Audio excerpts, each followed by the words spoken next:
5-8 వరకు ఇక్కడ ఉన్నటువంటి సెక్షన్ ఏంటి అంటే నూతన పరచబడినటువంటి వ్యక్తులు వాళ్ళు ఏ విధంగా ఉంటారు దాని డిస్క్రిప్షన్ అన్నమాట. జాన్ స్టార్ట్ అనే ఆయన ఏం చెప్పాడు అని అంటే మెన్ మేడ్ న్యూ అనేటువంటి ఒక పుస్తకం రాశాడు. 3వ అధ్యాయంలో ఉన్నటువంటి పరిస్థితి ఏంటంటే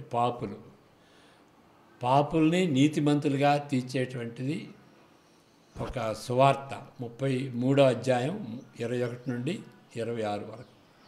4వ అధ్యాయంలో మనం ఏం చూసాము అని అంటే ఒక ఎగ్జాంపుల్.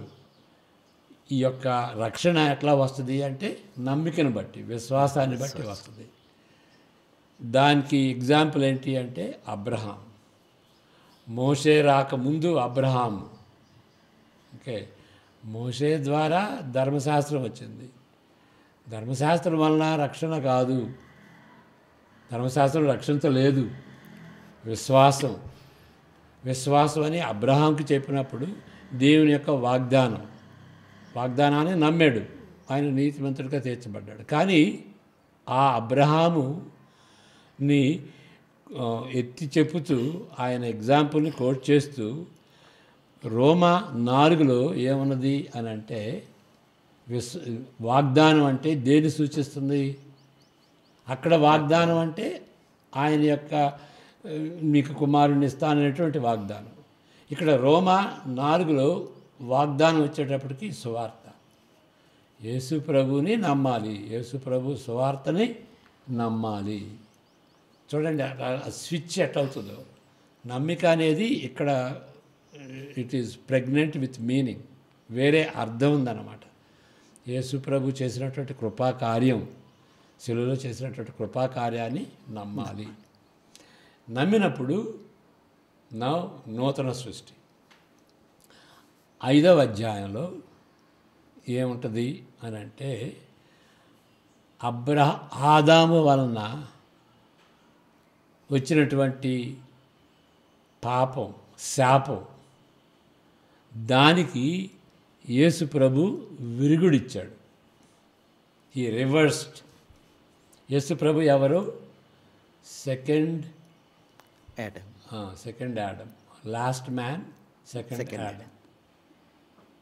కాబట్టి ఆయనలో పోగొట్టుకున్న దానికంటే పోగొట్టుకున్నది యేసు ప్రభులో పొందాం.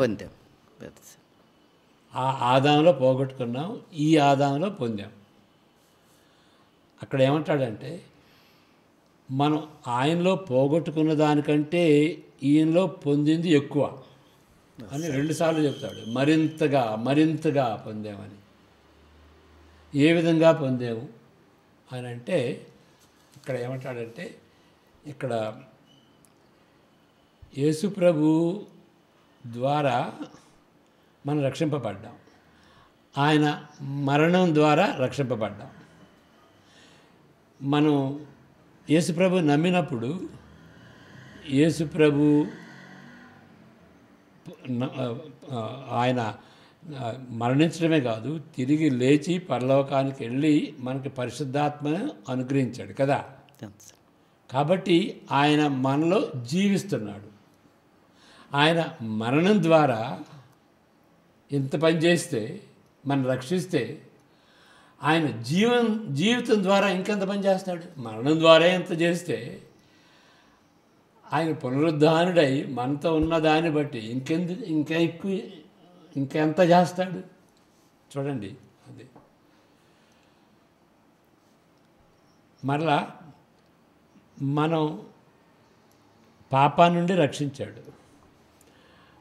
మరి ఆయన జీవం ద్వారా మరి నిశ్చయంగా దేవుని రానున్నటువంటి ఉగ్రతను, సెకండ్ కమింగ్లో రానున్నటువంటి ఉగ్రత నుండి మనల్ని రక్షిస్తాడు. మరి నిశ్చయంగా రక్షిస్తాడు.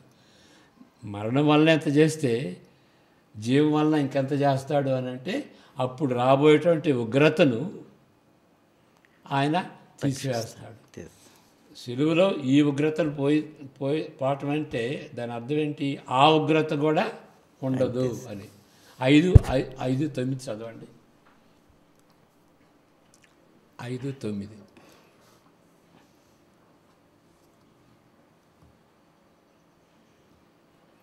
కాబట్టి ఆయన రక్తము వలన ఇప్పుడు నీతిమంతులముగా తీర్చబడి మరింత నిశ్చయముగా ఆయన ద్వారా ఉగ్రత నుండి రక్షింపబడుదుము.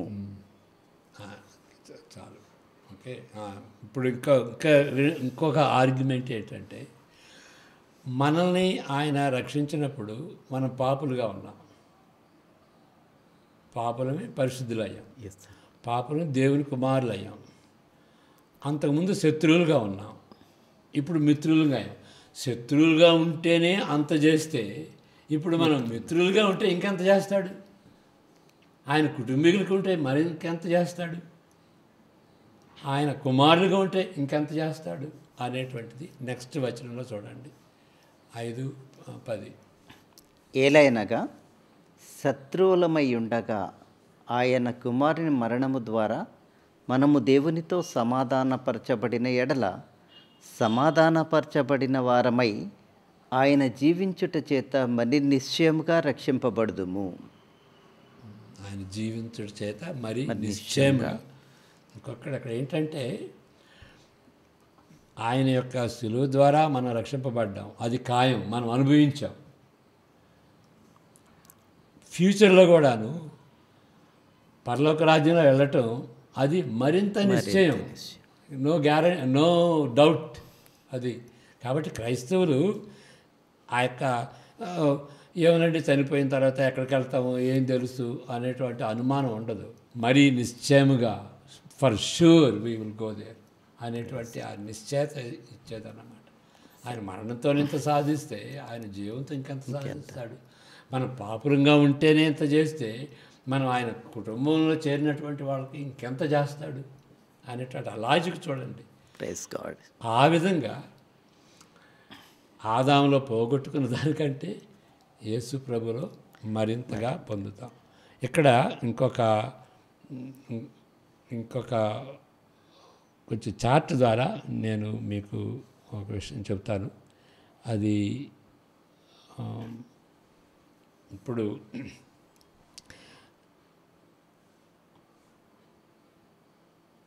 ఇది అదే నేను చెప్పిందే ఇక్కడ కొంచెం చార్ట్ ద్వారా చెప్తే బాగుంటుంది అనుకున్నాం. మనం దేవుడు మనల్ని ఆదాం అవ్వల్ని సృజించినప్పుడు పర్ఫెక్ట్గా ఉన్నాం. ఇది పర్ఫెక్ట్. మనం ఆదాంలో పడిపోయాం. ఆదాం పడిపోయాడంటే ఇక్కడే కాదు, ఇక్కడ పడిపోయాడు. ఒక విధంగా ఇది రైట్. పడిపోయి అక్కడ ఉండలేదు. ఆదాం అవ్వలు దొర్లుకుంటూ వెళ్ళిపోయారు. వాళ్ళ తగిన సంతానం, వాళ్ళ కుటుంబాలు, వాళ్ళ రాజులు, వాళ్ళ దేశం అంతా పతనం అయిపోతుంది. తర్వాత మన ముత్తాత పుట్టాడు ఇక్కడ. మన ముత్తాత కూడా పాపంలో పుట్టాడు. మరలా ఇక దిగజారిపోతున్నాం. ఇక మనం పుట్టాము ఇక్కడ. ఇక మనం కూడా పాపం చేసాం. ఇప్పుడు ఏంటి మన పరిస్థితి ఎక్కడ ఉంది? మన పరిస్థితి అడుగంటింది. దాన్ని ఏమంటామంటే గట్టర్ మోస్ట్ అంటాం. గట్టర్ మోస్ట్ అంటే గట్టర్ తెలుసు కదా, మురికి. గట్టర్ మోస్ట్ ఇక అడుగంటినటువంటి పరిస్థితి అన్నమాట. యేసు ప్రభు వచ్చి ఏం చేశాడు అని అంటే, ఆయన సులువును బట్టి మనల్ని ఆదాములో మనం ఏదైతే పోగొట్టుకున్నామో దాన్ని పొందుతాం. కానీ రోమా 5లో మనం గమనిస్తుంది ఏంటంటే, ఇది కాదండి అంటాడు. ఇది కాదు, ఇది పోగొట్టుకోవటమే కాదు, మనం ఇక్కడి నుండి ఇక్కడికి వచ్చాం. ఇది పరలోకం. దీన్ని ఏమంటామంటే అటర్ మోస్ట్ అంటాం. యేసు ప్రభు ద్వారా మనం రక్షింపబడ్డాం. అక్కడ నుండి from the gutter most to the utter most. దీన్ని దృష్టిలో పెట్టుకున్నాడు దేవుడు. అందువలన మనం పడిపోతామని, ఆదాంలో పడిపోతామని తెలిసి కూడాను ఆయన సృజించాడు. ఎందుకంటే దేవుని దృష్టిలో ఇది ముఖ్యం. ఇది దృష్టిలో ఉంది కాబట్టి పడిపోతాడు, ఓకే రిపేర్ చేస్తాం. రిపేర్ చేయటం అంటే ఇక్కడికి రాదు, ఇక్కడికే తీసుకెళ్తే ఇంకా ఎందుకు నువ్వు సృజించినప్పుడు అక్కడే ఉన్నావు, ఇంకా పడిపోయిన తర్వాత రిపేర్ చేసావు, అదంతా ఎందుకు? అది కాదు, దేవుని దృష్టి ఇక్కడ ఉంది. ఆయనతో మనం సదాకాలం ఉండి శాశ్వతం ఆయన యొక్క గుణగుణాలని మనం రుచి చూసేటువంటి రీతిగా ఆయన ప్రత్యక్షపరుచుకునేటువంటి ఆ యొక్క గుణగణాలని మనం రుచి చూసేటువంటి రీతిగా ఆయన ఆ ఉద్దేశంతో మనల్ని సృజించాడు ఇక్కడ. అది 5వ అధ్యాయం. ఇక 6వ అధ్యాయం వచ్చేటప్పటికి ఏంటి అని అంటే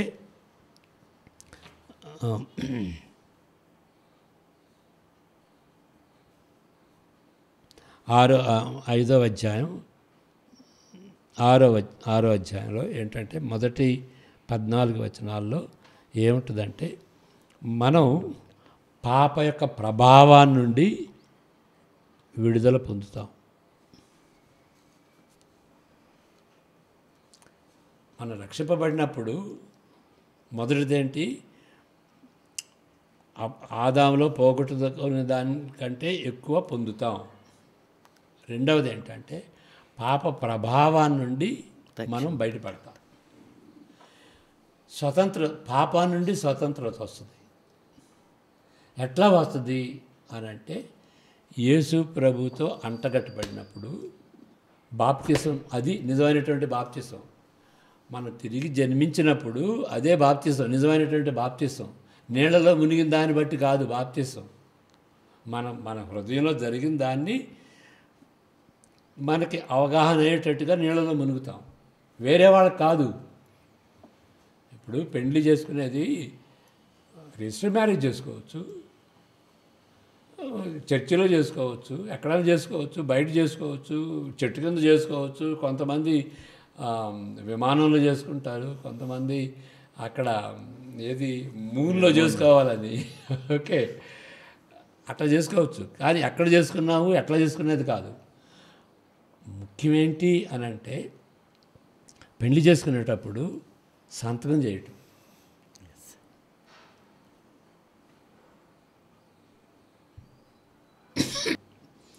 యేసు ప్రభుని ప్రేమించి ఆయన్ని పెళ్లి చేసుకున్నటువంటి రీతిగా ఆయన్ని విశ్వసించటం. అప్పుడు మన హృదయంలో మార్పు జరుగుద్ది. అది నూతన సృష్టి, నూతన జన్మ, అదే మారు మనసు. ఓకే, కాబట్టి నిజమైనటువంటి బ్యాప్టిజం అది 6వ అధ్యాయంలో చెబుతాడన్నమాట. బ్యాప్టిజం గురించి వాటర్ బ్యాప్టిజం కాదు, మన హృదయంలో జరిగేటువంటి బ్యాప్టిజం. ఆ హృదయంలో జరిగేటువంటి బ్యాప్టిజం లేకపోతే వాటర్ బ్యాప్టిజం నథింగ్. ఆ మారు మనసు అనేది జరగాలన్నమాట. నిజమైనటువంటి సున్నతి ఇది, నిజమైనటువంటి బ్యాప్టిజం ఇది. ఆ బ్యాప్టిజం పొందినటువంటి వాడు పాపంపై విజయం పొందుతాడు, పాపం నుండి స్వతంత్రత అని చెబుతూ ఇంకా 2 విషయాలు చెబుతాడు, ముఖ్యమైనటువంటి విషయాలు 6వ అధ్యాయం. అదేంటి అని అంటే, యేసుప్రభుతో నువ్వు అంటగట్టబడతావు, ఆయన చనిపోయినప్పుడు నువ్వు చనిపోతావు, ఓకే అని చెప్పి 10వ అధ్యాయం 10వ వచనం చదువుతారా? అక్కడ 6:10 రోమీలకు రాసిన పత్రిక 6వ అధ్యాయం 10వ వచనం. ఏలయనగా శత్రువులమై ఉండగా ఆయన చనిపోవుట చూడగా పాపము విషయమై ఒక్కమారే చనిపోయెను, కానీ ఆయన జీవించుట చూడగా దేవుని విషయమై జీవించుచున్నాడు. నెక్స్ట్, అటువలే మీరును పాపము విషయమై మృతులుగాను దేవుని విషయమై క్రీస్తు యేసునందు సజీవులుగాను మిమ్మును మీరే ఎంచుకొనుడి. ఎంచుకొనుడి. అక్కడ అండర్లైన్ చేయాల్సింది ఏంటంటే ఎంచుకోవడం. యేసు ప్రభువుతో నేను మరణించాను, యేసు ప్రభువుతో తిరిగి లేచాను అని ఎంచుకోవాలి. ఇప్పుడు పెళ్లి చేసుకునేటప్పుడు కొంతమంది రింగ్ పెట్టుకుంటారు, కొంతమంది తాళి కట్టుకుంటారు. ఓకే, ఏదన్నా కానీ ఒక గుర్తుగా పెట్టుకుంటారు. ఇప్పుడు ఈ నా ఉంగరం దేనికి గుర్తు? నేను పెళ్లి చేసుకున్నాను అనేటువంటి గుర్తు. మరి వేరే ఆవిడ వంక చూస్తే, ఆవిడ మీద కన్నేస్తే అది సరైందేనా? I'm married, so how can I look on different women? కానీ అది సాధ్యమవుతుందా? ఎంతమంది చేయలేదు? పెళ్లి చేసుకుని ఎంతమంది వేరే వాళ్ళతో వ్యాపకాలు పెట్టుకోలేదు? కాబట్టి సాధ్యం అవుతుంది. Believer can sin, but is it right? It's not right. It's not right. అది సరైంది కాదన్నమాట. సాధ్యం అవుతుంది కానీ అది సరైంది కాదు అని ఎంచుకోవాలి. I'm married to Christ, how can I do that? ఆ విధంగా పాపంపై మనం విజయం పొందాలి. అంతేగాని మ్యాజిక్ ఏం లేదు. నేను బిలీవర్ నండి automatic. There is nothing automatic in the Bible. You have to identify yourself with Christ and live a responsible life. I'm a believer, I'm wedded to Christ, how can I do that? ఎంచుకోవాలి. Okay, ఎంచుకోవటం. ప్రతిసారి I'm a believer, I wedded Christ, I'm a Christian. నేను తప్పు చేస్తే, ఆయనకు వ్యతిరేకం చేస్తే ఆయనకు అవమానం వస్తుంది అని ఎంచుకోవాలి. I'm not suppose to do that. I'm not suppose to that. You have the nature to do that. ఎందుకంటే యాడమ్స్ నేచర్ ఉంది. పరలోకంలోనే పాపం చేసేటువంటి స్వభావం ఉండదు. అంతవరకు చేయాలనుకుంటే పాపం చేయొచ్చు, but it's not right. You are married, how can you look upon another one? So you are married to Christ, how can you sin? అది ఎంచుకోవటం అన్నమాట. అంటే ఇట్స్ రెస్పాన్సిబుల్ లివింగ్, ఆటోమేటిక్గా కాదు. Yes sir. రెండో విషయం, ఇక్కడ 6వ అధ్యాయంలో రెండో విషయం చూసేది ఏంటంటే freedom from sin is slavery to God. అది దేవునికి స్లేవ్గా ఉంటే, దేవుని ఎడల బానిసత్వం కలిగినటువంటి వాడు నిజమైనటువంటి స్వతంత్రికుడు. అది ప్రతి ఒక్కడు కూడాను దేవునికి పర్ఫెక్ట్గా బానిసలాగా సేవకుడిగా ఉండడు. కాబట్టి హీ స్టిల్ పాపం చేస్తాడు. He still not free. The truest person who is absolutely free is Jesus Christ. యేసు ప్రభువే తండ్రికి బానిసగా ఉండి సిలువ వేయబడినంత వరకు ఆయనకి విధేయుడిగా ఉన్నాడు, ఆయనకు బానిసగా ఉన్నాడు, ఆయనకు సేవకుడిగా ఉన్నాడు. He was the truest slave, therefore he was the freest person. అందరికంటే స్వతంత్రికుడు ఆయన అన్నమాట. అది 6వ అధ్యాయం. సరే, 7వ అధ్యాయం వచ్చేటప్పటికి పాపం నుండే స్వతంత్రత కాదు, ధర్మశాస్త్రాన్ని నుండి కూడా స్వతంత్రత. యూదులకి ధర్మశాస్త్రానికి కట్టుబడి ఉన్నారు. ధర్మశాస్త్రం అంటే కాడి మోస్తారు. ధర్మశాస్త్రాన్ని అవలంబించాలి యూదులుగా.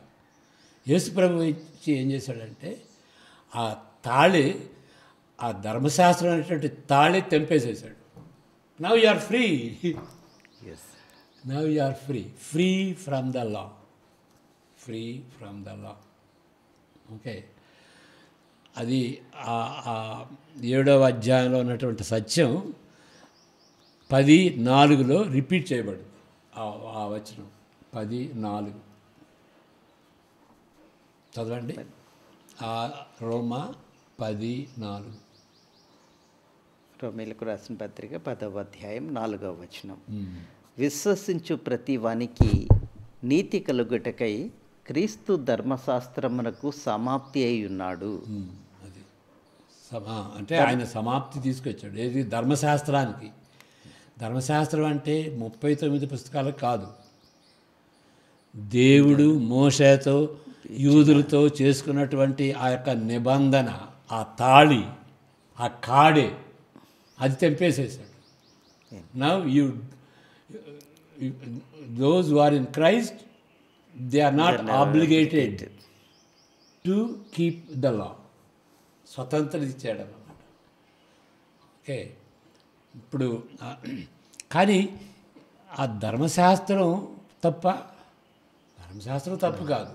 ధర్మశాస్త్రాన్ని బట్టి దేవుడు ఎలాంటి వాడు తెలుస్తుందన్నమాట. దేవుని యొక్క పవిత్రత, దేవుని యొక్క పరిశుద్ధత ఆ ధర్మశాస్త్రం వలన.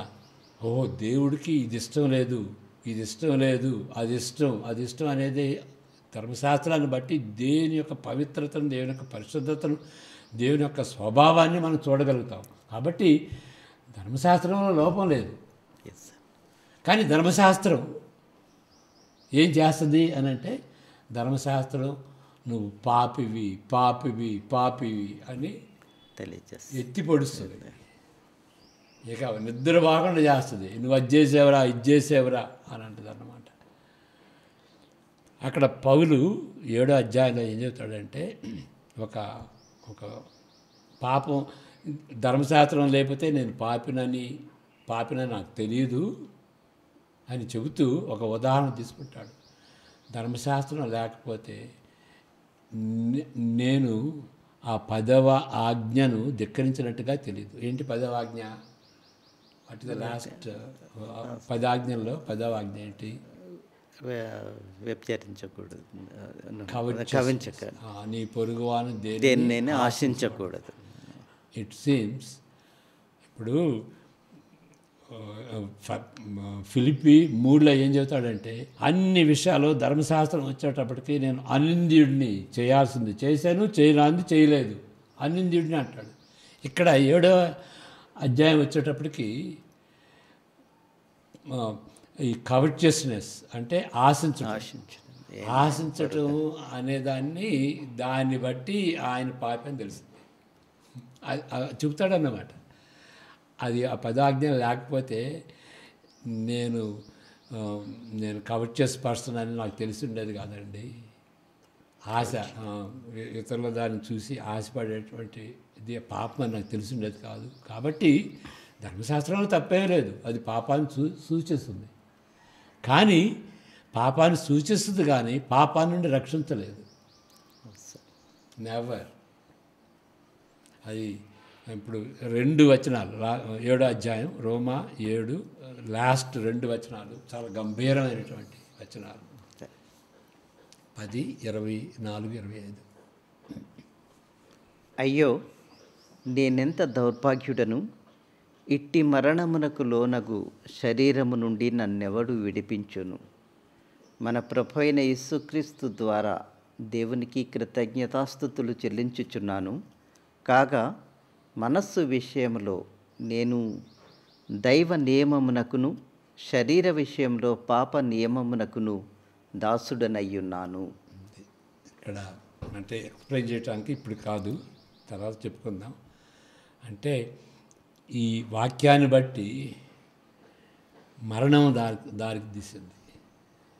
అయ్యో దౌర్భాగ్యుడిని, who will deliver me from this sinful body అని ఈ వాజ్ ఫీలింగ్ సో మెజరబుల్.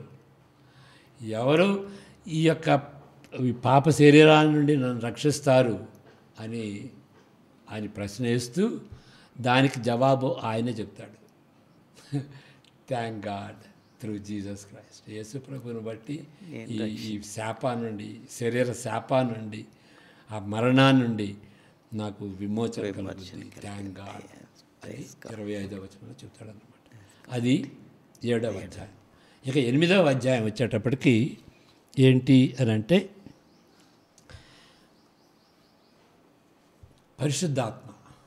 పరిశుద్ధాత్మ సన్నిధిని బట్టి మనకి విజయం వస్తుంది. పరిశుద్ధాత్మ సన్నిధిని బట్టి మనం ప్రార్థన చేసుకోగలం.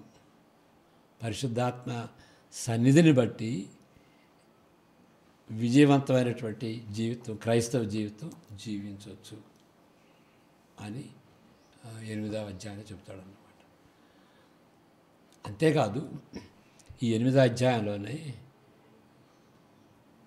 ఈ ఇప్పుడు ఈ యొక్క పరిశుద్ధాత్మను బట్టి మనం పుత్రులుగా దత్తగా చేసుకోబడ్డాం. కాబట్టి పరిశుద్ధాత్మకి వేరే పేరేంటి అని అంటే దత్తపుత్రాత్మ. ఓకే, ఈ దత్తపుత్రులు వాళ్ళ విమోచన కొరకు ఎదురు చూస్తారు పరిశుద్ధాత్మ కార్యాన్ని బట్టి. మనం ఎదురు చూడటమే కాదు, సర్వ సృష్టి కూడాను ఇప్పుడు మూరుగుతుంది. మనం ఎట్లా మూరుగుతున్నామో సర్వ సృష్టి కూడా మూరుగుతుంది. ఎందుకు మూరుగుతుందంటే దత్తపుత్రాత్మను పొందినటువంటి ఈ కుమారుల విడుదల కోసం ఎదురు చూస్తుంది. సర్వ సృష్టి కూడాను మూరుగుతూ ఎదురు చూస్తుంది. ఎందుకు? మన విమోచన కోసం సృష్టి ఎందుకు ఎదురు చూడాలి? ఇప్పుడు సృష్టి మూలగడానికి కారణం ఏంటి? ఇప్పుడు భూకంపాలు రావటం, మరి టోర్నాడోస్ రావటం సృష్టిలో. ఇప్పుడు చూడండి, కాలిఫోర్నియాలో వరదలే కాదు, అంత ఫారెస్ట్ ఈ అగ్నితో భస్మం అయిపోతుంది కదా ఫారెస్ట్ అన్ని. ఓకే, భూకంపాలు రావటం, యాక్సిడెంట్స్, ఇవన్నీ కూడాను సృష్టిలో జరిగేటువంటిది అన్నమాట. దాన్ని బట్టి మూరుగుతుంది. మనం కూడా మూరుగుతున్నాం అంటే నొప్పితో, బాధతో, చచ్చిపోతే బాగుండు ఈ లోకంలో ఎందుకు అని ఎంతమంది మనం కూడా అన్నటువంటి పరిస్థితి అన్నమాట. ఎందుకంటే అలాంటి పాప లోకంలో మనం ఉన్నాం. బయటపడాలని ఆశ బిలీవర్స్కి. ఇప్పుడు ప్రశ్న ఏంటంటే, సృష్టి ఎందుకు మూరుగుతుంది? సృష్టి మన యొక్క రిడెంప్షన్ కోసం, మన యొక్క విమోచన కోసం ఎందుకు ఎదురు చూడాలి? ఎందుకు చూడాలి అని అంటే, దాని యొక్క విమోచన మన విమోచనతో ముడిపడి ఉంది. ఇప్పుడు ఎందుకు మూలుగుతున్నాం? సృష్టి ఎందుకు మూలుగుతుంది? పతనాన్ని బట్టి. సృష్టి పాపం ఏం చేసింది? సృష్టికి శాపం ఎట్లా వచ్చింది? ఆదాము అవ్వల పాపాన్ని బట్టి. వాళ్ళ పాపాన్ని బట్టి ఏ విధంగా సృష్టికి శాపం కలిగిందో, మన విమోచనను బట్టి సృష్టికి విమోచన కలిగింది. ఆ కనెక్షన్ అన్నమాట. అందువలన the whole creation is waiting for the redemption of the Sons of God. అది 8వ అధ్యాయంలో ఉంటుంది అన్నమాట. సరే, అది ఆ సెక్షను అంతవరకు ఆపుదాం. 9, 10, 11 మరొకసారి చెప్పుకుందాం అవుట్లైన్గా. అవుట్లైన్ అంతా ఒక దానిలో ఇరికించడం కష్టం. త్వరకు ప్రార్థన చేసుకుందాం. మీరు ప్రార్థన చేయండి. మమ్మల్ని మిక్కిలిగా ప్రేమించిన మా పరలోకపు తండ్రి, మీ ఘనముగల అత్యున్నతమైన నామమునకు వందనములు. ప్రాముఖ్యంగా రోమీలకు రాసిన పత్రిక ఇంట్రడక్షన్ని దైవజనులు రెవరెండ్ డాక్టర్ క్లెమెంట్ గారి ద్వారా వినడానికి అనేకులకు నా ప్రభ మరి దీవించబడడానికి మీరు కృప చూపించారు. అందుని బట్టి వందనాలు. అనేకులు ఈ ఇంట్రడక్షన్ విని దైవ దీవెనలు పొందుకునే భాగ్యం అనుగ్రహించమని, కృపగల తండ్రి మెండైన దీవెనలతో నడిపించమని, ప్రోగ్రామ్ని మరి బైబిల్ పరివర్తనను అనేకులు మరి చూసి ఆశీర్వదించబడగలిగినట్లు కృప చూపించమని యేసు ప్రభు ద్వారా వేడుకుంటున్నాం తండ్రి. ఆమేన్. థ్యాంక్స్ అండి. Praise Lord sir. Thank you sir. Praise lord.